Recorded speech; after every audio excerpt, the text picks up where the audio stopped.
less dense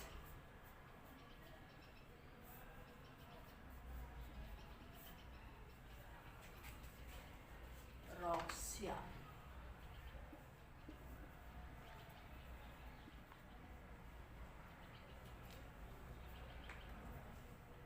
Dense proxima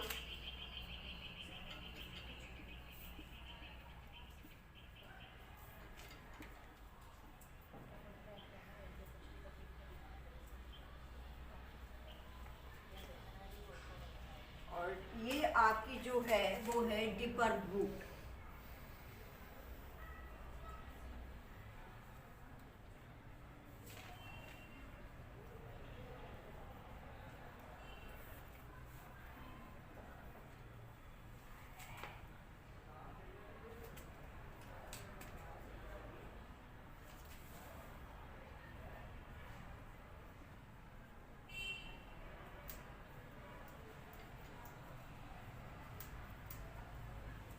Dense rock under mountains।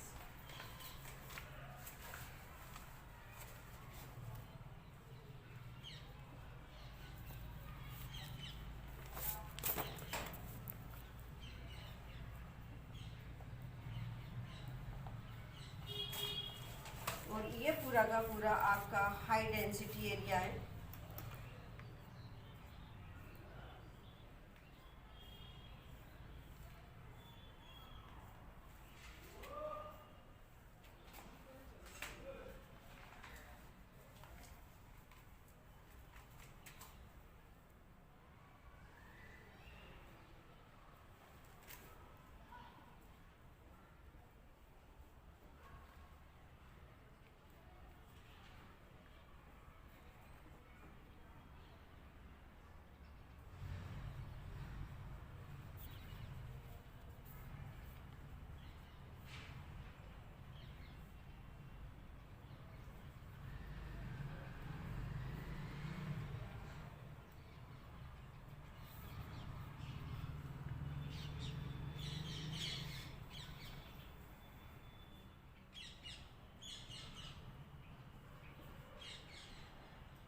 यहाँ ये पूरा का पूरा, और ये हम बात करते हैं प्लेन, यहाँ तक है ये, इसको हम यहाँ तक लेंगे, ये एरिया है, यहाँ से लिखना शुरू करना तुम, ठीक है। और ये प्लेन का हम यहाँ से प्लेन का जो लेंगे वो आपका प्लेन का ये आ जाता है, और ये है shallow roots of less dense rocks under plain reason.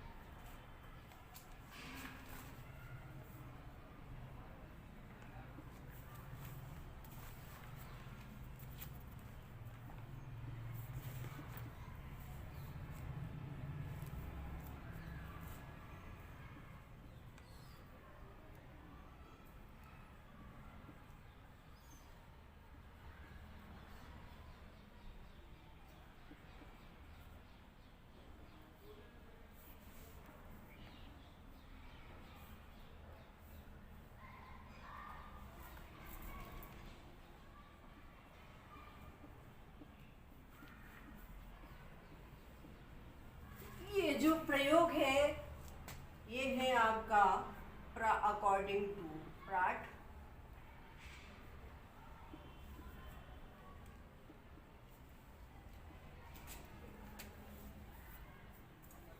Isostasy theory.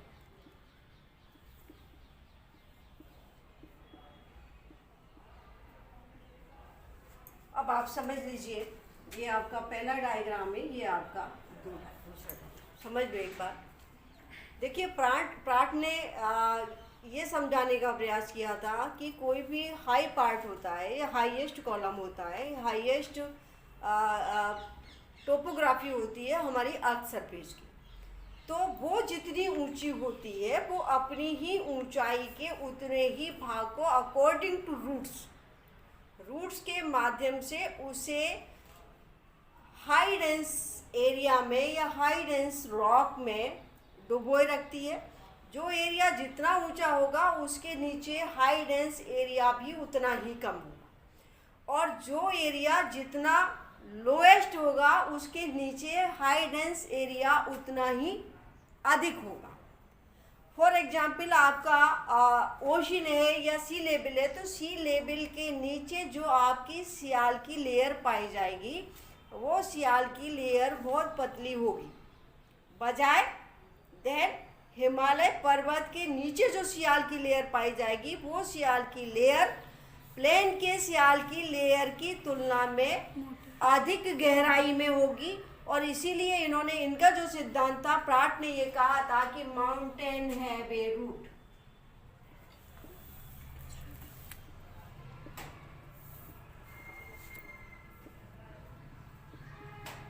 मतलब पर्वत हमेशा रूट्स रखते हैं, जड़ रखते हैं, जो जड़ों के माध्यम से वो हमारे अर्थ सरफेस पर टिके हुए हैं। अगर उनकी कोई रूट्स नहीं होती तो शायद वो हमारे इतने स्थायी भूभाग पर उनका टिकना असंभव होता। और वो भी सरफेस हमारी अर्थ कैसी है, रोटेटिंग है, निरंतर वो उसको रोटेशन में लगाए हुए। अगर सपोज करो कि अपन जैसे कहीं पर भी कोई पिलर गाड़ते, तो पिलर गाड़ने के लिए जितना लंबा पिलर होता है आपको गड्ढा उतना ही गहरा करना पड़ता है। अगर लंबे पिलर के लिए हम छोटा सा गड्ढा खोद के उसको गाड़ दें तो पिलर हमारा नहीं टिक पाएगा। उसके लिए हमें गड्ढा भी गहरा करना पड़ेगा ताकि वो उस पर एडजस्ट हो सके, रुक सके। जिस तरीके से हमें बड़े पेड़ की जड़ों को सपोर्ट देने के लिए मिट्टी उतनी ही गहराई तक गड्ढा खोद करके हमें मिट्टी निकालनी पड़ती है, तब जा कर के वो हमारा मोटा वृक्ष उसमें टिक सकता है। और छोटे वृक्ष के लिए हम जरा सा गड्ढा खोद करके उसको सफिशिएंट उसको कर देते हैं। तो जो मिट्टी एज ए हमारी सीमा हो गई और उसकी रूट्स एज ए हमारी सियाल हो गई। तो हमने सियाल को अंदर तक डालने के लिए हमने उतने ही एरिया से हमने सीमा को हटा दिया, दोनों का बैलेंस बराबर हो गया। तो इस तरीके से जाकर के हमारे अर्थ सरफेस पर जो भी आइसोटेसी की थ्योरी है वो काम कर रही है, वरना अगर ये चीज़ें नहीं होती तो हम उस थ्योरी को नहीं लागू कर पाते। ये तो एयरी का सिद्धांत था, प्राट का सिद्धांत था, लेकिन एयरी हमारा बिल्कुल अलग है। एयरी ने क्या कहा था कि हम ये नहीं कह सकते कि हमारा कोई भी सारे ऊपर के जो कॉलम है वो हमारे सब एक ही जैसे मटेरियल से बने हो। उन्होंने ये कहा था कि highest the column and lowest the density and lowest the column highest biggest the density. उन्होंने कहा कि जो चीज़ जितनी ऊंची है वो उतने ही लो डेंसिटी वाले पदार्थों से बनी है, और जो चीज़ जितनी नीची है वो उतने ही हाई डेंसिटी वाले पदार्थों से बनी है। तो यहाँ पर आप देख रहे हो कि ये एरी ने अपना एक एग्जाम्पल दिया था, एक प्रयोग दिया था। उस प्रयोग के माध्यम से उसने ये बताने का प्रयास किया था कि हमारे स्थलखंड पर जो भी टोपोग्राफी है वो टोपोग्राफी क्यों और किस तरह स्थिर अवस्था में है, उनमें बैलेंस कैसे बना हुआ है। तो यहाँ उन्होंने एक कॉपर के टुकड़े लिए हैं। चूँकि कॉपर की डेंसिटी शायद मैंने नहीं लिखा पाई, कॉपर की डेंसिटी लिख लीजिए यहाँ पर।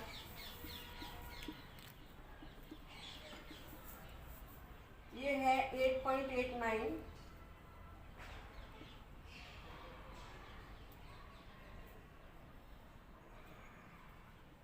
देखिए यहाँ पर हमने देखा हमारी ये डेंसिटी कितनी है 13.69 और ये डेंसिटी हमने कितनी ली है 8.89।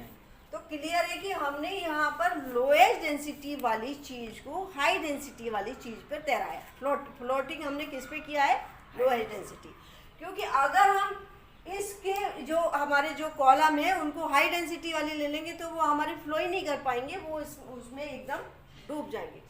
तो एरी ने अपने इस एग्जाम्पल में ये बताने का प्रयास किया है कि उन्होंने कॉपर के कुछ टुकड़े लिए, लेकिन वो कॉपर के टुकड़े एक साइज के, आपको देख रहे हैं इनकी सबकी साइज एक है, लेकिन उनका आकार अलग है। भिन्न भिन्न ऊंचाई के समान आकार वाले टुकड़ों को उन्होंने लिया है और उन समान आकार वाले टुकड़ों को उन्होंने हाई डेंसिटी वाले मरकरी में डुबो दिया।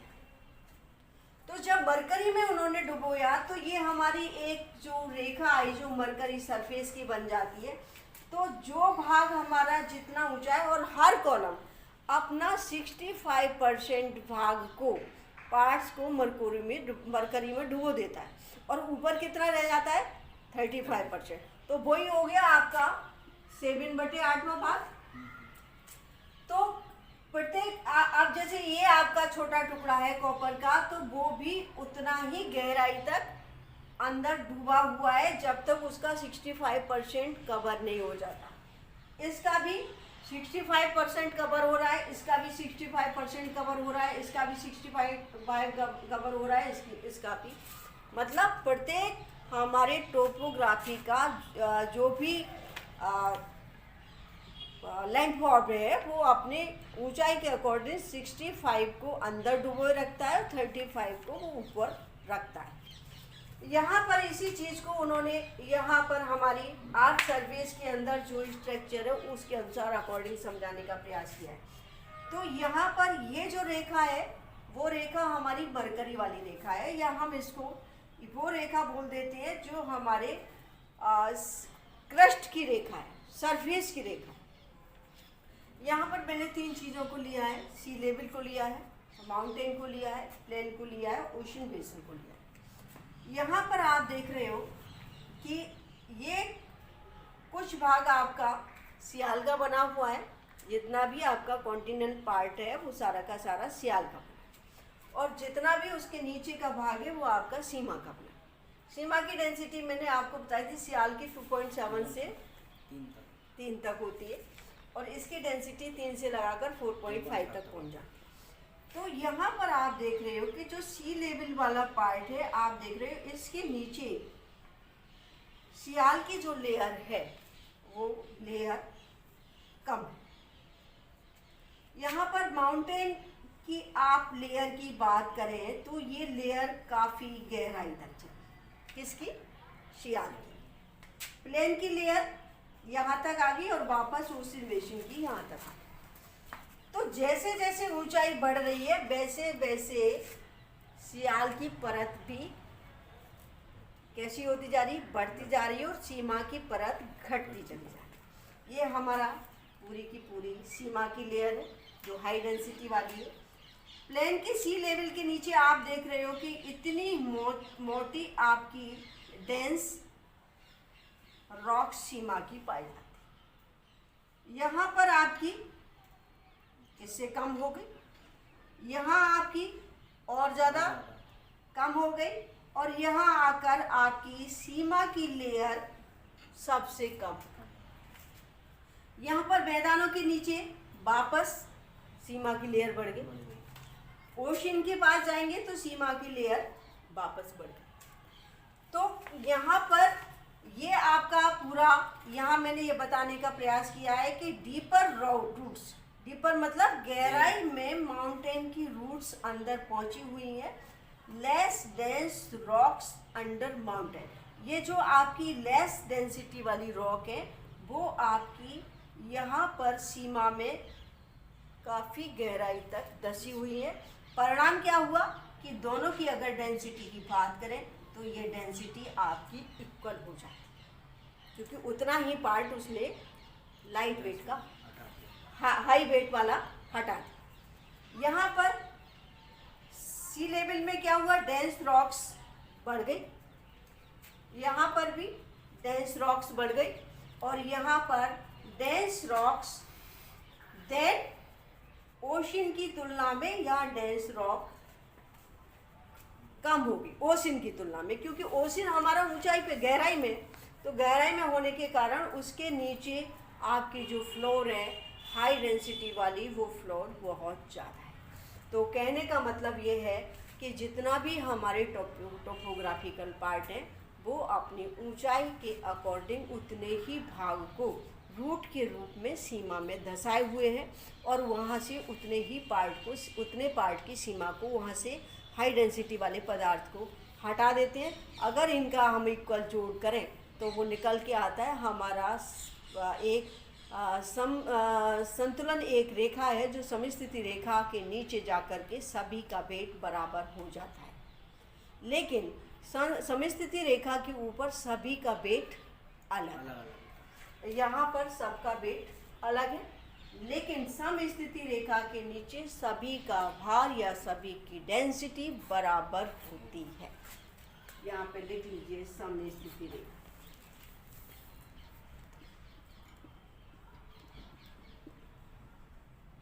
तो ये हमारा किसका हो गया, प्राट की थ्योरी। अब यहाँ पर हम इसको बताने का प्रयास करेंगे कि प्राट ने जो अपनी थ्योरी दी थी, वो प्राट की जो थ्योरी थी वो उन्होंने